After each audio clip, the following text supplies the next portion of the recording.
chicken, fly vixen, give me heart disease, but need you in my kitchen. You a bird, but you ain't a key. Got wings. I phoned the Rambling Association the other day. The guy on the other end of the line just went on and on. Tally ho!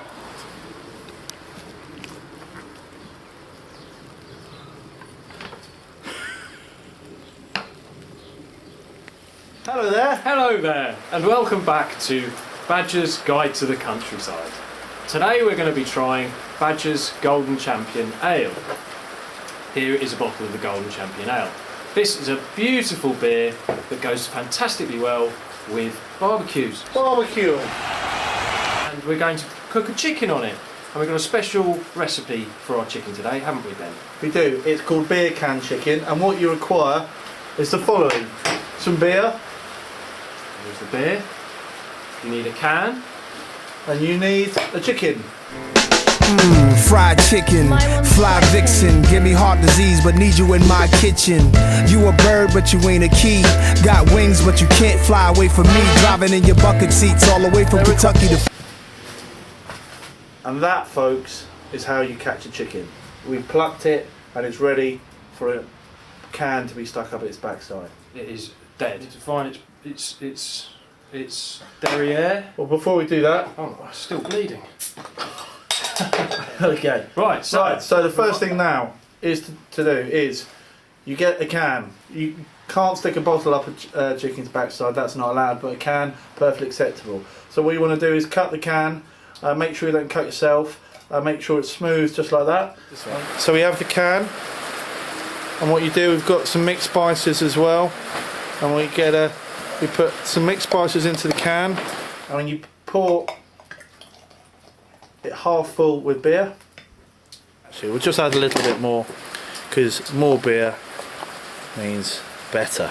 Right, if you've ever tried to stick a can of beer up a chicken's backside before, you'll know full well that you need to lubricate it fully. So what you do is you take a bit of butter. So what you do, you butter the can up a bit, so it goes in all nice and smooth. Look at that, isn't that lovely? Oh. I'd put that up my bottom. It's that smooth. Well, perhaps you can do that later off camera. So we've got our mixed herbs and spices, and we're going to put them over the chicken. Rub it a nice healthy amount over the chicken breast. Give the chicken breast a nice rub. Yeah. Plenty of breast rubbing. Get it on the thigh there, Tom. Yeah, it's missed his thigh. I'm usually all over the thighs. So now the chicken is ready to accept the beer can. This is the delicate part of the operation, where we need 2 pairs of hands to put on. And then keep it away from the flames, because you want it to cook slowly. It's all you about, don't want it to just char on the outside. You don't want to rush it. It's poultry after all. You don't want to place the chicken directly on the fire. You want to place it slightly to one side. And then what you do is, I've obviously left enough room to put its lid on the chicken. So here goes. Right. Just leave it, put it on there. Bob is your uncle. So we've got our chicken on the go, and now we're going to try our Golden Champion Ale. It's brewed with a touch of elderflower, which, much like the nettles in the Stinger beer, elderflower was used to season beer historically, before everyone started using hops. There we go, we've poured the beer, and what you should be seeing from that is a fantastically slightly dark golden, almost ambery colour on it. Almost a bit coppery. And this is where this beer differs from a lot of others, in so much as the aroma is enormous. It's so refreshing. It smells like a summer's day. It smells amazing. Very refreshing, very floral. Got a lot of summer fruit on there. Getting a bit of banana, lychee, pear drops. What are you getting there? Oh, you've got to get a bit of the elderflower. Now, I don't want to over-egg this particular elderflower pudding, but it's in there.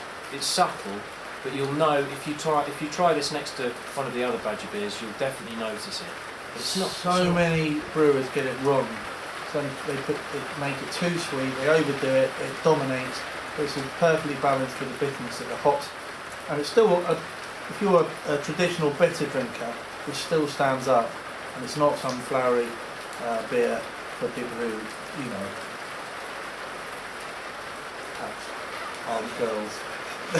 What we found actually, what we found with this beer is we've been doing some food and drinks festivals around the UK, and we've actually found we don't like to distinguish between men and women and what they like, because everyone enjoys everything, don't they? But what's interesting is how many women we found who've come up and tried this and say they don't like beer, and they give this a go, and they like it, don't they? It's an epiphanous moment for many drinkers who are into ale, and this goes incredibly well with charred grilled food and salads. It's got the bitterness to cut through all the kind of fatty texture you get in a barbecue. You know, sometimes you get the charcoal character. It can stand up to that. It's not a sort of wimpy beer. It's not like a lot of summer ales that are just very easy drinking. It's got character, it's got balance, it's got medium body, and it's got at 5%. It's actually quite a strong beer. Yeah. But it's devilishly. It's actually quite a strong beer and deceptively drinkable. Also work quite well with salads. So that's, you know, for all you girls that are watching. You can All have a men salad. are just looking to bulk up and get a body like mine. Welcome to the Gun Show. Mrs. Fried Chicken, you was my addiction. Dripping with hot cholesterol. Like Greeks with his falafel, Italian with his tomato pasta. With roti is to a roster, trapping me.